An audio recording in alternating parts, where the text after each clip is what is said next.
This is Patrick's 79 Series LandCruiser. It's one of the last of the V8s that I think we're ever going to see. What we've done on this vehicle, we have done an automatic transmission conversion.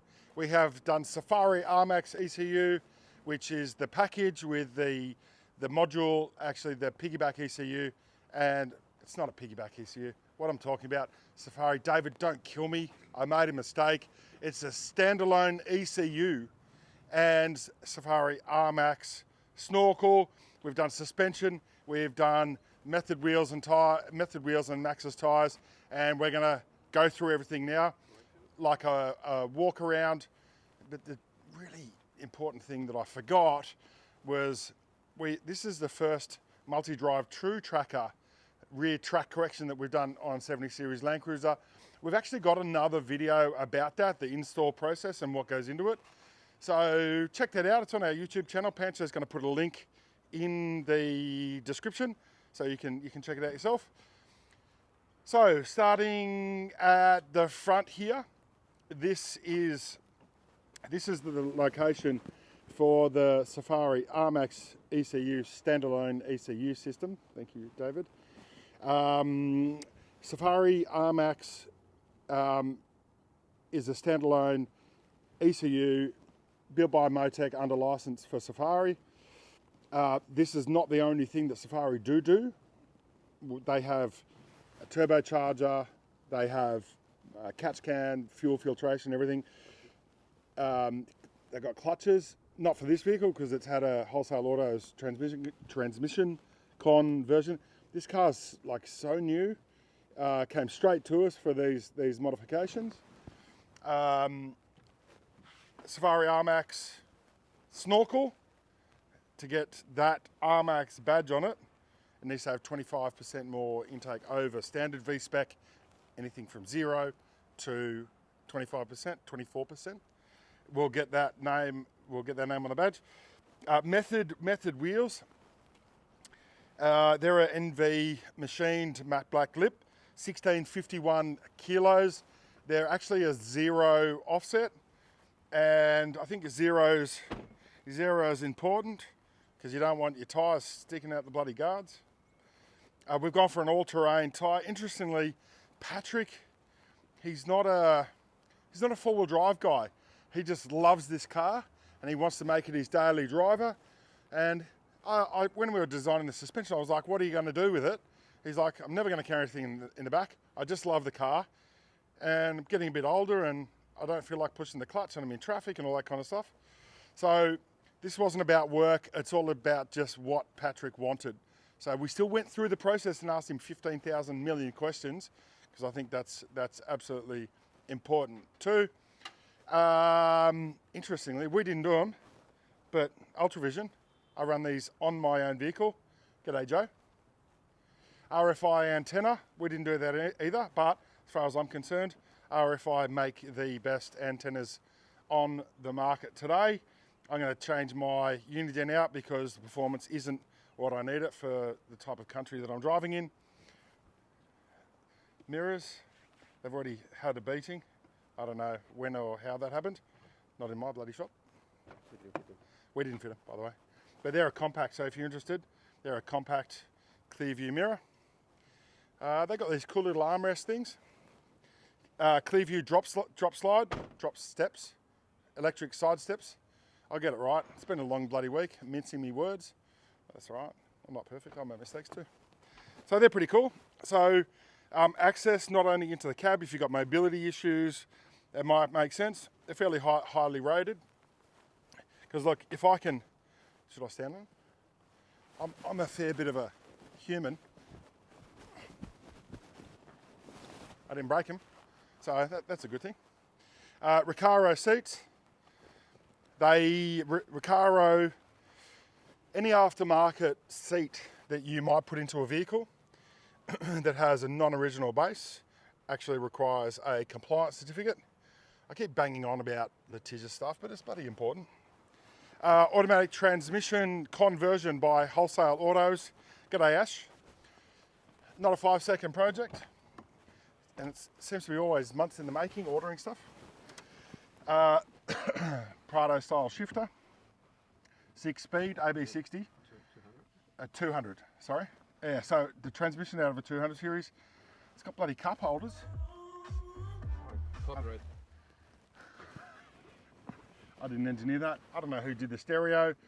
The CompuShift, we've got another whole video on handover on Dave's transmission conversion. We do a fair bit of this stuff. If you've got any challenges anywhere ever, give us a yell because we want to help you. A couple of USB outlets, so USBs. HDMI. Sorry, that's a USB-A, HDMI, and USB-A and USB-C. So that's kind of cool. Torque converter lock up here. So that's fairly straightforward. Push it on to turn it on and turn it off to turn it off. We have a, so you can actually see all the status of everything through here. Percentage of, I beg your pardon? Throttle? Gas pedal? Yeah, absolutely, yep. So what we might do another whole video on that. We'll get Luigi to talk about it because he's bloody guru. We did one. Transmission temp? Transmission temp. Speed? Yep, road speed. Codes? Any trouble codes? We don't like trouble codes.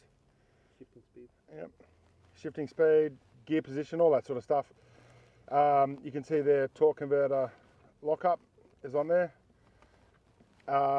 We made up a custom Safari switch holder to put on the dash, because where else are you going to put it? That's really neat. Like, It normally goes here. yeah, normally goes on the side there, but we thought we'd just do it a bit differently.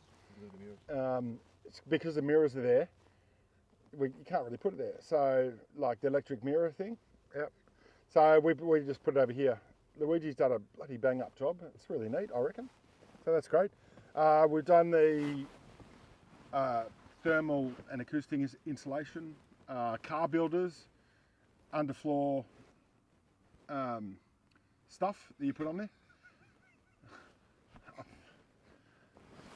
This week's been tough, mate. Give me a break. Come out the back.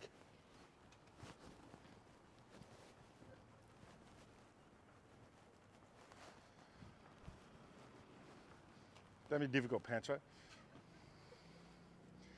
Outback armour, suspension, front and rear. We've got a comfort spring in the rear. So it's a 40mm comfort spring, so it's designed for no load.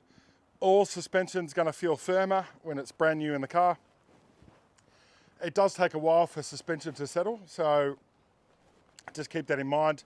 500k spanner check to make sure everything's settling like it should be. You should wheel align the vehicle after 6 months or so. Adjustable shocks, front and rear. I think Patrick's the sort of guy who's not really going to use that to the full potential, but when we do our handover with him, we'll go for a drive, we'll make sure everything's sweet, we'll dial the shocks in and make sure it feels feels good for how he wants it.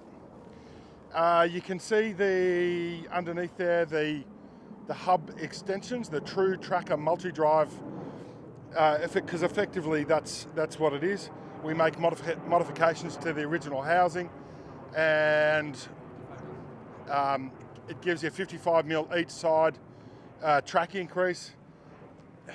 You're not legally allowed to run a different offset wheel, like a neg 40, neg 50 wheel on the back. It's illegal, and the hubs and bearings and everything they're not engineered to cope with that load. So if you're going to put a 35 on this car, big offset wheel, you're going to break stuff. Like, it's only a matter of time. It's only a matter of time and load and user input that's going to wreck your drivetrain. So I spoke to Tim from MultiDrive today. He's good with up to a 33 inch tyre. I told him exactly what wheels and tyres were on the car. He's good with that, so you can warrant it up to 33. It's a great lower investment to get the track correction in the vehicle. Your total investment might be half to 2/3 that of doing a complete rear axle or rear housing modification to the vehicle. So if you don't want to spend $5,000 plus engineers plus installation plus engineers, this might be a great option for you. It's like three grand, over $3,000 for the parts, and plus half a day's time. So have a look at it. Yeah, we've actually got a YouTube video on it, the installation process, and Ben and his big dirty red beard going through everything. So take a look at it. I think that's probably all that we need to cover off on this vehicle. We're going to actually do a proper handover with Patrick when he comes in. This vehicle, it's been QC'd, it's ready to go. We've just got to do accounting, and it's just going to head out the door. The only other thing is, we've just got the engineer picked up on one thing. He's bloody deliberate. How he's just not happy with the tyre coverage, so we actually just do need to notch out the mud guards and just bring them out a bit just to get a bit better tyre coverage. That was the only thing that he was not totally happy with on this conversion. So we'll honour that process and get that all dialed in for him. So thanks very much for tuning in. Check out our YouTube because we've got so much more content.